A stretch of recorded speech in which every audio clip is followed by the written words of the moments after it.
Vjosa, për mua nuk është vetëm një lumë. Është një rrjedh që më ka formuar, një betejë që më ka ndryshuar, një histori që më ka mësuar çfarë do të thotë të mos dorëzohesh. Që kur shkova për herë të parë, u njoha me forcën dhe magjinë e saj, por edhe me rrezikun që i kanosej. Plane për diga, projekte energjetike, kontrata të nënshkruara larg brigjeve të saj, dhe një pyetje që më ndiqte vazhdimisht. Çfarë ndodh kur një lum i egër ndahet në copa?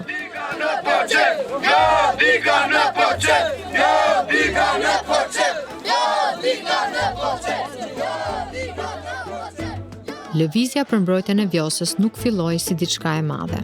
Filloi me një grup të vogël njerëzish që bënin pyetje dhe nuk pranonin të heshnin. Me banorë që thonin, "Ky është lumi ynë." Filloi me zemërim, me frikë, me dashuri. U bë një fushat që zgjati vite. Një betejë ligjore, një betejë publike, një betejë ndërkombëtare. Dhe në atë rrugë, mësova se mbrojtja e natyrës nuk është vetëm çështje mjedisi, është çështje drejtësie. Over the last 12 years, we had mountains to climb and a wild river to navigate. The challenge was immense, but thanks to the dedication of so many, we made a difference, not just in Albania, but by inspiring others around the world.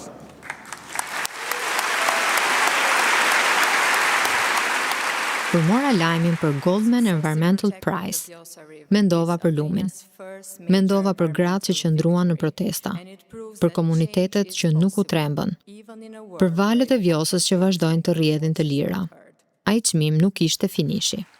Ishte një kujtesë se kur komunitetet bashkohen, edhe një lum mund të mbrohet. Lumi Vjosa është shpallur park kombëtar. Qeveria gjithashtu vendosi në mbledhjen e sotme të zgjerojë sipërfaqen e mbrojtur të këtij parku në afro 13.000 hektar. Në mars 2023, Vjosa u shpall park kombëtar. Një moment historik, por për mua ai moment nuk ishte fundi betejës. Ishte fillimi i një përgjegjësie të re. Sepse një lum nuk mbrohet një herë, ai mbrohet çdo ditë. Dhe në këtë mbrojtje janë gratë. Gratë që organizojnë, që flasin, që dokumentojnë, që qëndrojnë. Sot dua të dëgjoj dy prej tyre, Irmën dhe Lelën. Irma Tako e sheh Vjosën si burim i jetesës së përditshme. Ajo i pret vizitorët në brigjet e Vjosës, aty ku raftingu bëhet më shumë se aventurë. Si drejtuese e Vjosa Explorer, ajo jo vetëm i çon njerëzit në zemër të lumit, por i fton ta duan dhe ta mbrojnë atë. Për Irmën, Vjosa është e shenjtë dhe çdo udhëtim mbi të është një akt kujdesi. Kur kërcënimi i digave ishte real, ajo e kuptonte çfarë rrezikoi të humbiste. E pa si diçka që prekte komunitetin e saj. Griti zërin, ndihmoi që historia e Vjosës të dëgjohej përtej luginës. Sepse një lum nuk mbrohet vetëm me emocione, mbrohet me këmbgulje. Dua të përmend një episod, ka qenë kur neve morëm vesh diçka dhe s'dinim asgjë nëpërmet, kur erdhi një grup studentesh nga Greqia. Duke na informuar, nuk ishin lejuar të hynin nga kufiri on 3 urat dhe kanë ardhur nga Kakavia. Dhe kanë ardhur për të na pyetur se si mendojmë ne, edhe a ndjehemi të shqetësuar që ndoshta Vjosa, një pjesë, një tegzim, do devijoj për të futur në liçenin e Janinës.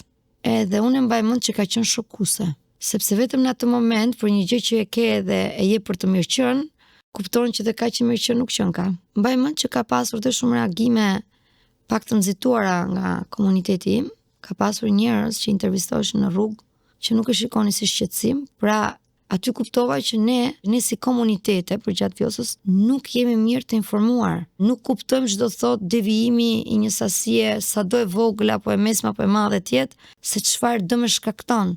Pastaj na u bë dëm i madh tjetri.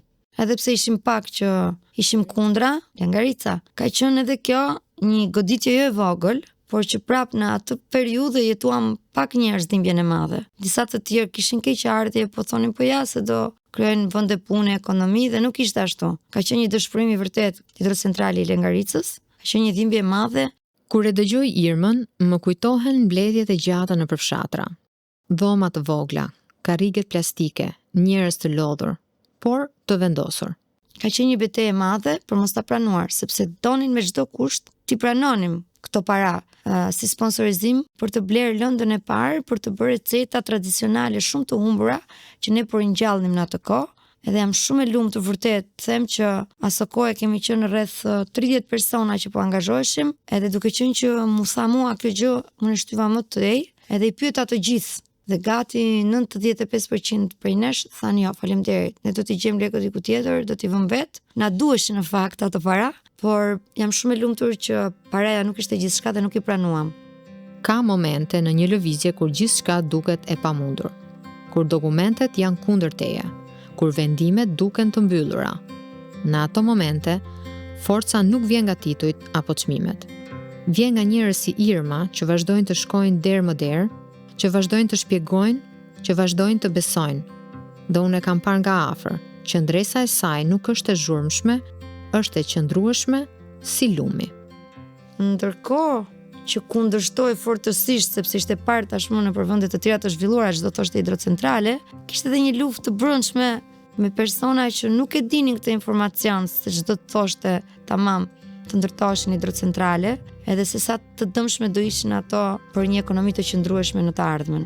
Ka qenë një lajm i tmerrshëm, se njëri flitej kështu, si në përzë, pra sigurisht si një thasha them. Dhe pastaj sa më shumë flitej, sa më shumë njerëzit informoheshin, sa më shumë diskutoi dhe lakoi, aq më shumë dolën në dritë fakte që ishte e vërtet që ishin parashikuar fillimisht në shtratin kryesor të Vjosës 8 hidrocentrale, pa folur për degëzimet pastaj.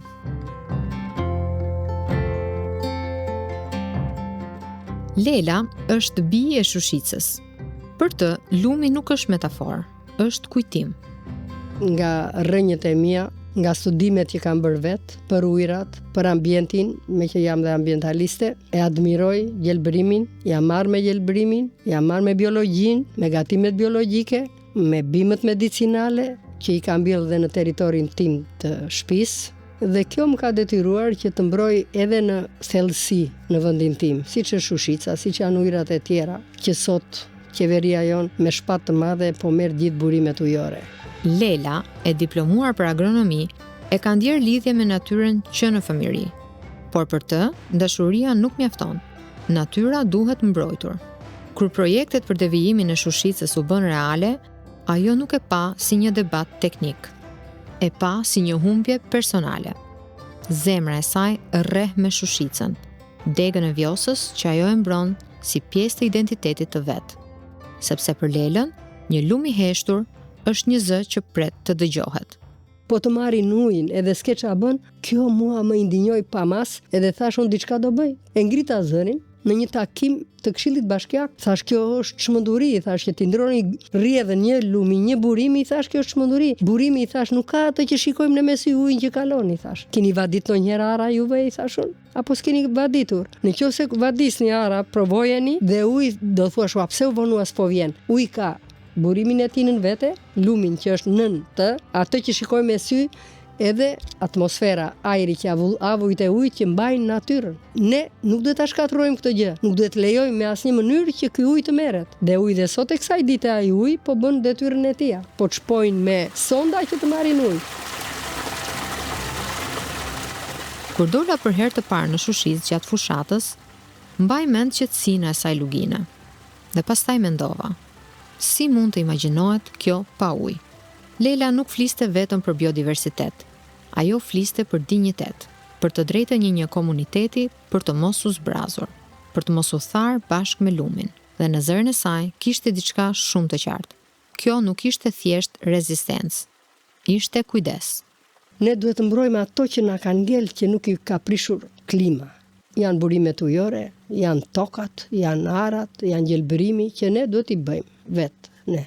Dhe për këtë arsye, unë jam shumë e dhënë pas lumit Shushica. Do me thënë sepse edhe prejardhja ime, prindërvet mi, gjyshrit e mi, janë të lindur në një fshat që është Gryke Lumit që i themi ne. Ka një lloj guximi që nuk duket në pankarta.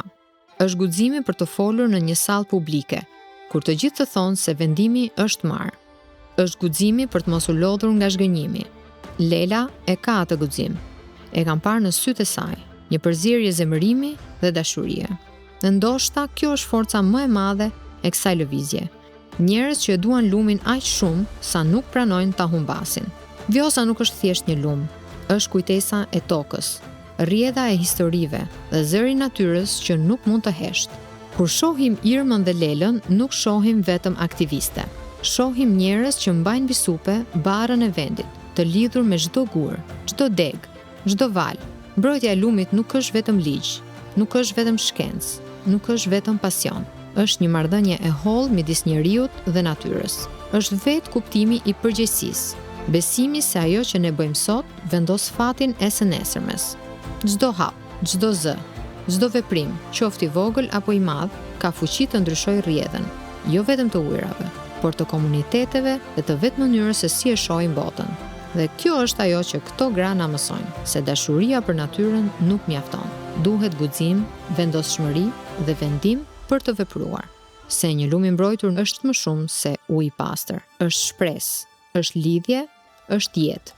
Vjosa nuk është thjesht një lum, ajo është kujtesa e tokës, rrjedha e historive dhe zëri i natyrës që nuk mund të hesht.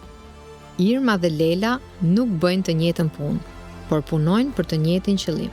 Lumi vjosa sot është i mbrojtur, por çdo lum ka nevojë për roje çdo ditë, sepse liria nuk është e përhershme. Ajo ruhet nga njerëzit që vendosin të mos heshtin. Herën tjetër do të kalojmë kufirin dhe do të udhtojmë deri tek burimi i vjosës, i njohur si Aos në Greqi, për të parë nga afër se si kjo tokë e bukur dhe egër vazhdon të mbajë historitë, kulturën dhe shpresën natyrore që luftojnë për mbrojtjen e lumenjve.